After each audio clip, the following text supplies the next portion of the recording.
Қайырлы күн болсын. Бүгін блиныйдың оригинальный рецептісімен бөлісемін.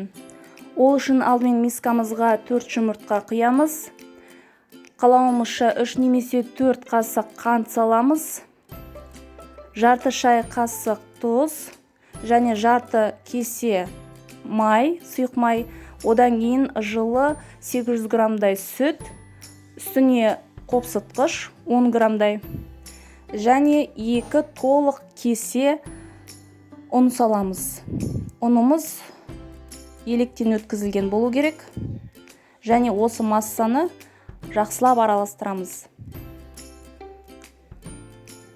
Араластырғаннан кейін үстіне жарты шай кесе мен ыстық су құямыз.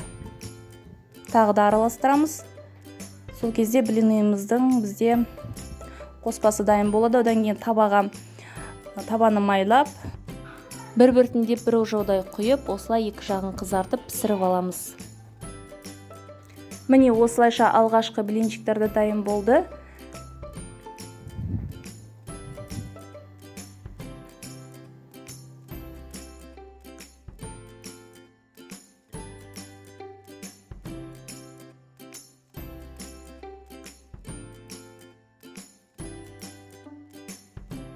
Осы рецептпен дайындап көрсеңіздер, өте дәмді блинчиктер шығады.